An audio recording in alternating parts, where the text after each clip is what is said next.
Hello again at another Agakala React, and today we're watching another part of the Ottoman history documentary from Kings and Generals, and this one is Maritsa 1371, End of the Serbian Empire.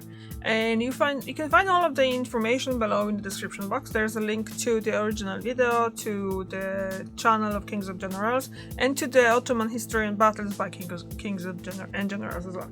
So if you're interested in watching any other videos from it on your own, without me talking and breaking, like stopping at odd moments, feel free to check out that playlist because it's there. And yeah, let's just go into and see what happened next, because we have in the last episode. I like stuff like that. Very thoughtful. Very thoughtful.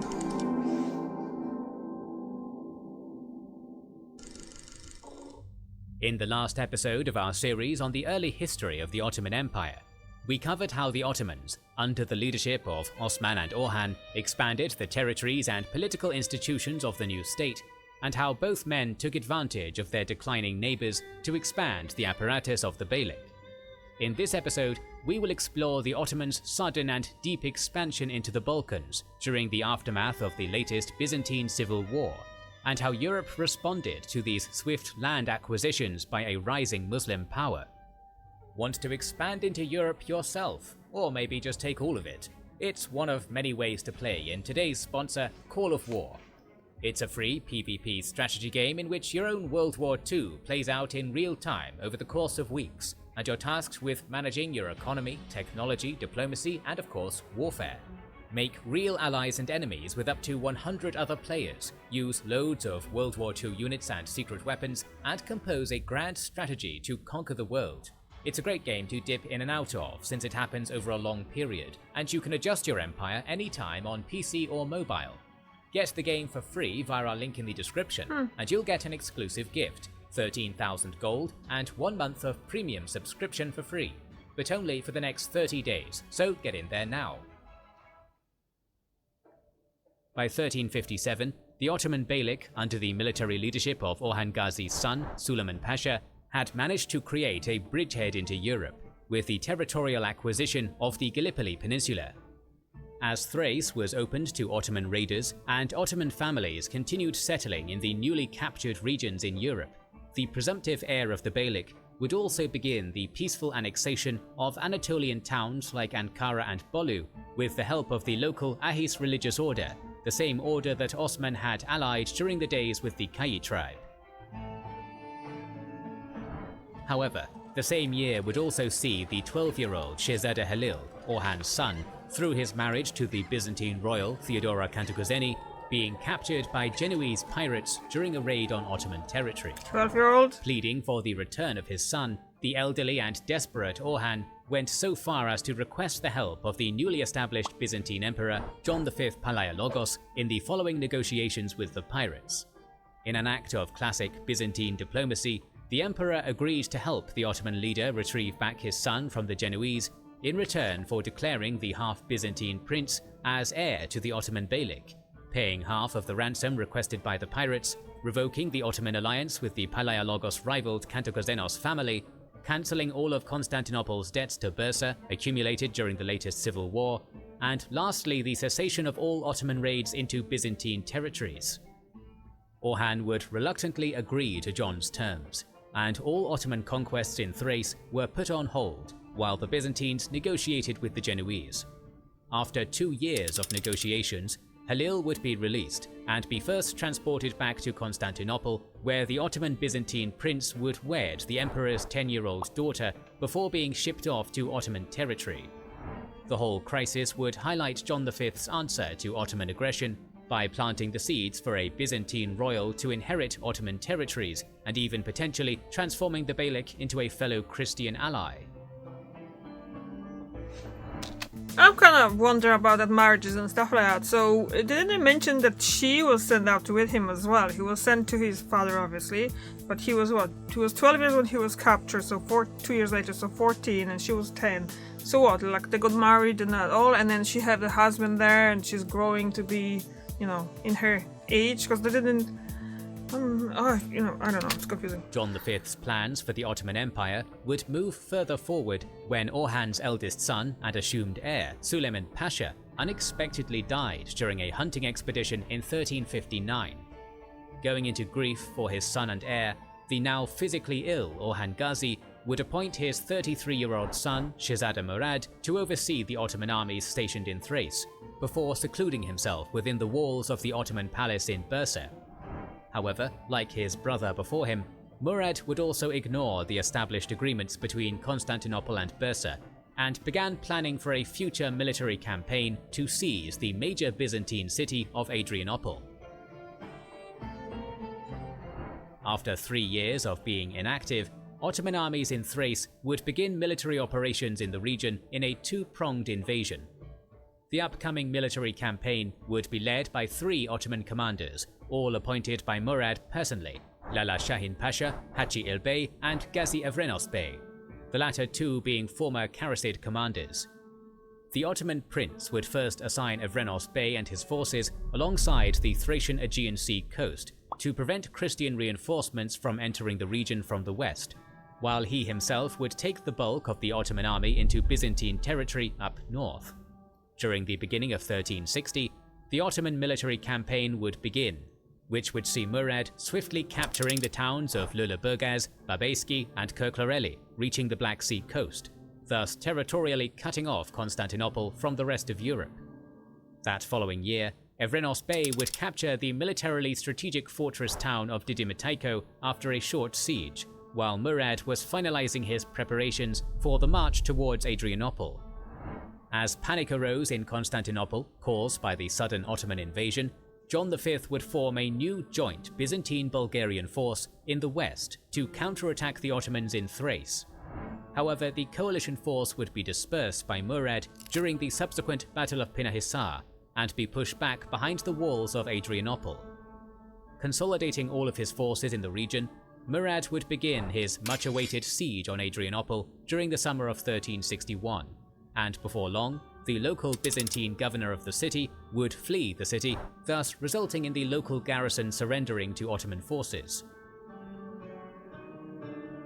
Soon after the fall of Adrianople in the spring of 1362, the secluded 80-year-old Orhan Gazi would die from natural causes. His final words to his son Murad were, "Son, I've reached the end of my road while you are just starting out on yours. May God the Almighty bless your reign." Orhan Gazi would be buried in the Ottoman capital city of Bursa, the city that he had conquered 36 years ago. Being renowned as the greatest and wealthiest of the Turkoman rulers of Anatolia by the famous 14th century Muslim scholar and traveller Ibn Battuta, Orhan Gazi's greatest legacy would be transforming the Ottoman Beylik into a military power on par with the Byzantine Empire, and for expanding the state into Europe. It's a mess! Oh yeah, okay.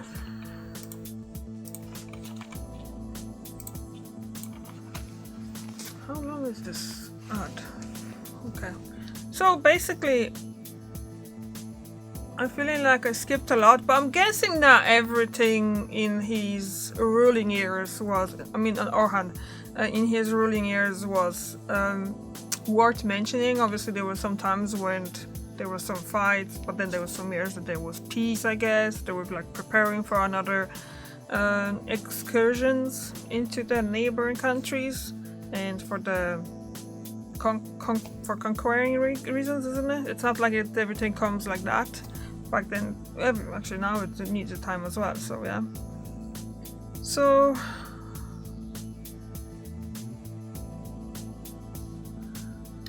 okay, another ad. Okay, so yeah, it would be probably a lot of time because in previous episode he conquered that Bursa, isn't it? And that was 30 something years, so it was kind of like big. I feel like, well, I've watched it 2 weeks ago, so I don't know exactly. Can't remember now exactly what was going on there that much, but I'm presuming there was some years that they were kind of like a peaceful time as well. They can't just lead the whole empire just and only on conquering different countries. They need to have their agriculture, their trade, and everything like that in order as well to be able to actually fund all those conquests. That's how I feel, but I'm learning new things all the time. Receiving the news of the death of his father while in Thrace, Murad would start his journey back to the capital city of Bursa to secure the Ottoman throne. Upon arriving in the city, the young Shahzada would be proclaimed as Sultan by the statesmen and the religious ulema of the capital. Meanwhile, in Anatolia, the news of Orhan's death had brought a period of uncertainty in the region, as the Ottoman garrison at Ankara was expelled by the local officials of the city, and the sons of the former Ottoman ruler, Shahzada Ibrahim and Halil, revolted against Murad's swift seizure of the Ottoman throne. Is that the same Halil that was kidnapped when he was 12? Hearing of the troubling developments from his Anatolian province, in a quick and successful military campaign during the same year, Murad would re-establish Ottoman rule in Ankara and defeat and execute his two half-brothers, marking the event as the first Ottoman fratricide in history. After stabilizing his Anatolian holdings, Murad made plans for another military campaign, this time directed at Europe. As local Ottoman forces in Europe regrouped at the town of Didymateiko, another two-pronged attack into Thrace was being planned by the new Ottoman leader. Ghazi Avrenos Bey would take his contingent of the Ottoman army and head west, hugging the Aegean Sea, while Lala Shahin Pasha would take his forces up north towards the Rhodope mountain range and descend into the Maritsa valley. The Ottoman military offensive started out strong, with Avrenos Bey capturing the city of Komotini and Lala Shahin Pasha capturing Stara Zagora before going on to besiege Plovdiv, one of the largest cities within the Bulgarian Empire. After a long siege, in 1364, the city would fall to the forces of Lala Shahin Pasha and would thus serve as a major military base for the Ottomans in the region. As cities in Thrace collapsed like dominoes, Murad would further order another mass migration of Ottoman families from Anatolia to resettle in the newly conquered lands in Europe. After the Black Death, many cities in the Balkans were heavily depopulated. This made it easier for the Ottomans, who were only lightly scarred by the pandemic, to conquer and settle in the Balkans throughout the course of the decade. With the death of Shahzada Halil and the Ottoman conquest of Thrace, an official peace treaty was signed between the Ottomans and a now rump Byzantine Empire in 1364, which would result in John V recognizing Murad's conquests in the region and promising to refrain from forming an anti-Ottoman coalition with other European powers. Although there is a lack of European sources on the matter, according to traditional Ottoman chronicles, during the same year the peace treaty was signed, a European crusade was launched by rulers of Hungary, Serbia, Bosnia and Wallachia against Murad. Marching on Adrianople, which was by then slowly being transformed into a new Ottoman capital city, the goal of the crusade was to thwart further Muslim expansion into the Balkans and to possibly even push the Ottomans back across the Dardanelles into Anatolia. However, in a series of shrouded events, the Crusader army would be repulsed by the Ottoman forces of Haji Bey. This is something that was like, where is it? Where did that come?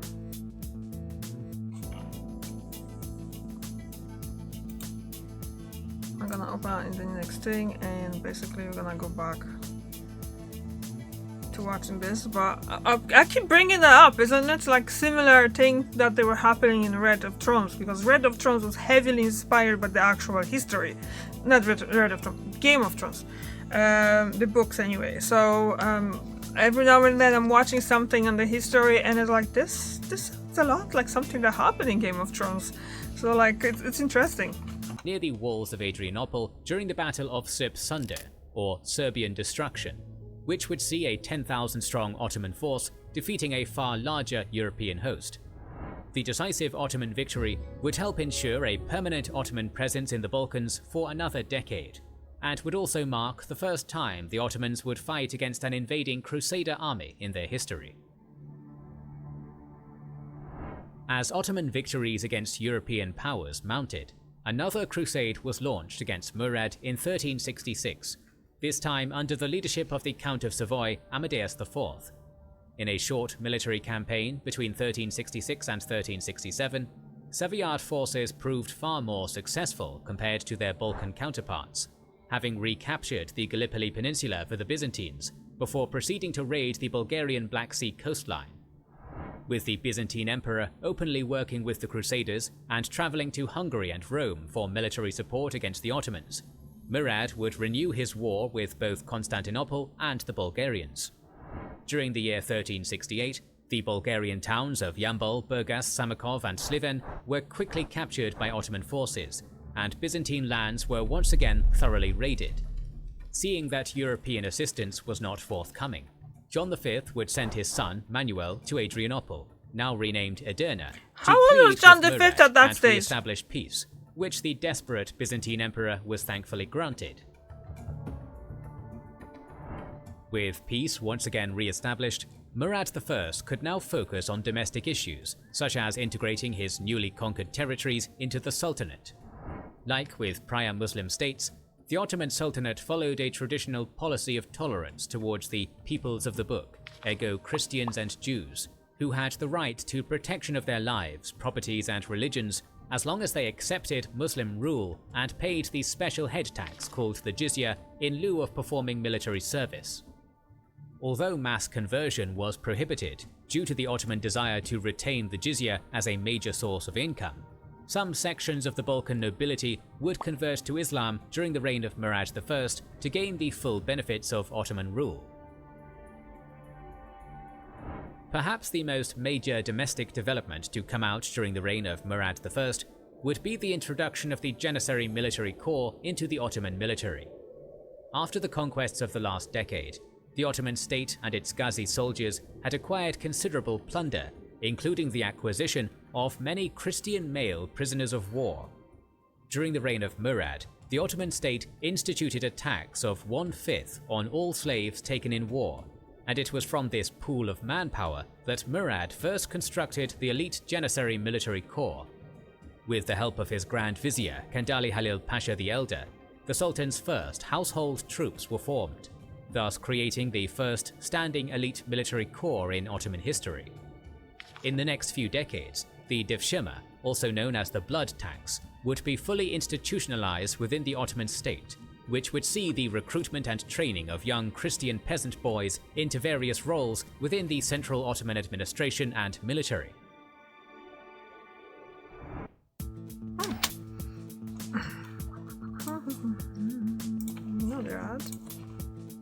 So, I'm kind of curious now because the man that was wearing this kind of with little thing, it was looking a lot like some of the Polish traditional clothing from like hundreds of years ago as well. And I know there's a lot of we did have Muslim people, and we still have actually, in especially the western part of Poland. So, and back then Poland was shifted more east as well, not western, eastern part of Poland, more east. So I'm kind of have to look into that because it's kind of interesting. I was always thinking that they just came with the Mongols, I think, but I might be greatly mistaken right now if that's I'm thinking about it. This an ad for Disney Plus. Oh. Yeah, so we're back here. I'm talking about this here. This it's not costume, it's his clothes.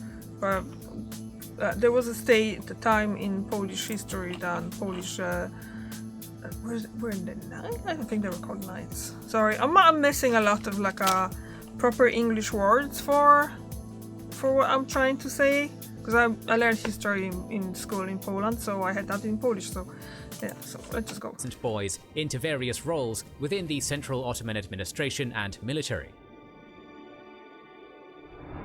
By the time of Murad's conquests in the Balkans, the two other major powers of the region, the empires of Bulgaria and Serbia, were in the slow process of decentralization and economic stagnation. During the first half of the 14th century, Both states had taken advantage of the rapid loss of Byzantine power in the Balkans by annexing large swaths of Byzantine lands in the region.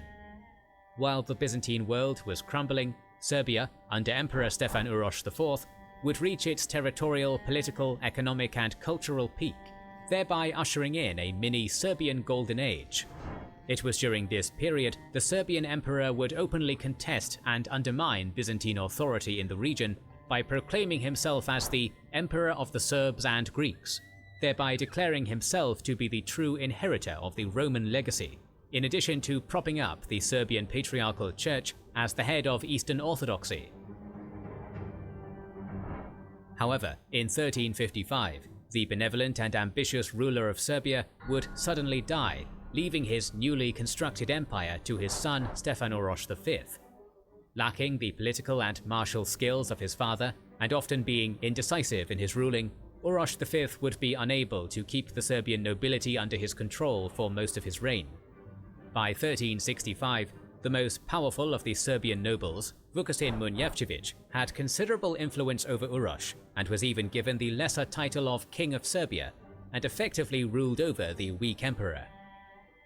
Meanwhile, Bulgaria, under Tsar Ivan Alexander, would also go through a period of decentralization, which would see the empire being split into 3 separate entities, all ruled by semi-autonomous Bulgarian princes.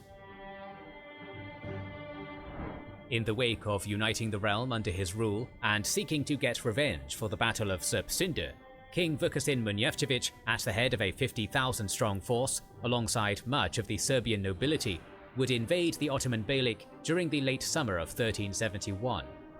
Stationed in Edirne and hearing the news of an incoming Crusader invasion from the Balkans, Lala Shahin Pasha would send out letters to Murad, who was in Bursa with most of the Ottoman army, to send military reinforcements to Thrace at once, while Gazi of Renos Bey was gathering the remaining Ottoman forces in Thrace to put up minor resistance against the Crusaders.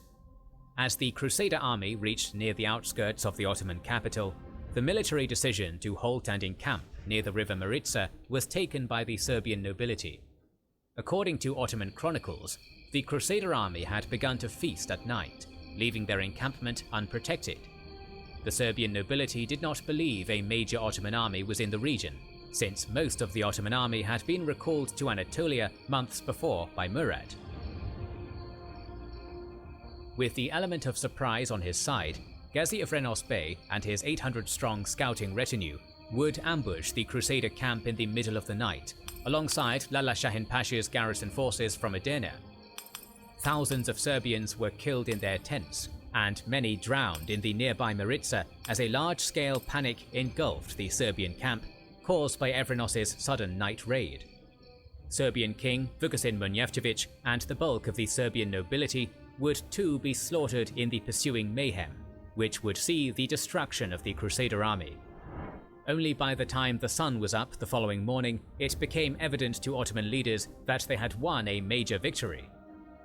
According to Balkan chronicles, the Maritsa was polluted with thousands of bodies, and the river ran scarlet with the blood of those killed during the battle for weeks. The Ottoman victory during the Battle of Maritsa, also known as the Battle of Chernomen, would firmly secure Ottoman presence in the Balkans. The battle would also mark the beginning of the end of the Serbian Empire, as the childless Stefan Uroš V would die during the following winter, leaving what remained of the Serbian nobility to establish their own despotates in the former imperial lands of the emperor. Hearing the news of the crusade against him and the victory at the Maritsa, Murad I and the bulk of the Ottoman army would swiftly travel back into Thrace, where the Ottoman Sultan would once again make plans to swiftly travel back to his European holdings and conduct another major military campaign in the Balkans after the collapse of the Serbian Empire.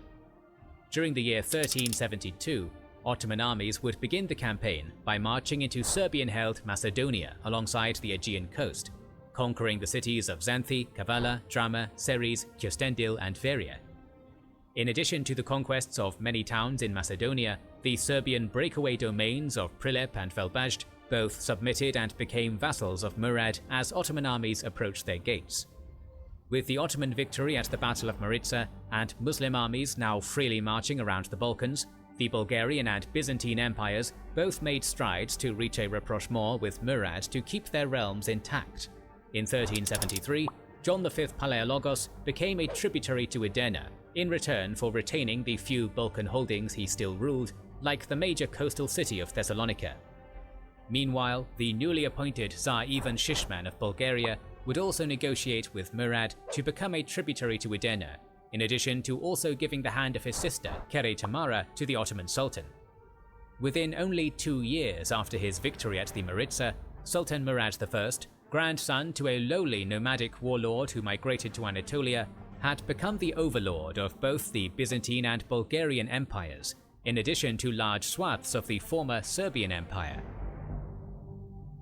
Good job, Murad! In our next episode on the early history of the Ottoman Empire, we will explore further into the reign of Murad I and his future military campaigns in the Balkans, in addition to looking at the beginnings of the Ottoman expansion into the region of Anatolia. Thanks to Call of War for sponsoring this video, an online strategy game playing out in real time on PC or mobile. Click our link in the description to get an exclusive gift, 13,000 gold and 1 month of premium subscription for free, but only for the next 30 days. We'll talk more about Ottoman history in future videos, so make sure you have subscribed and pressed the bell button to see the next video in the series. Please consider liking, commenting and sharing, it helps us immensely. Our videos would be impossible to produce without our kind patrons and YouTube channel members, whose ranks you can join via the links down in the description to know our schedule, get early access to our videos, access our... Okay. So, as I said, another one, it's pretty good too, and I see they have What If the Mongols Attacked Bohemia, alternative history documentary. I kinda like those alternative history, I have so much on to do now. So anyway, that was good, and they're gonna keep going with it. So that was the end of the Serbian Empire, and I'm guessing they'll be going north now. And I think that's where, this is 1300, so I think that's where the Muslim citizens of Poland came from later on. I'm gonna have to look into it as well. So, thank you very much for watching, and I see you tomorrow. Bye!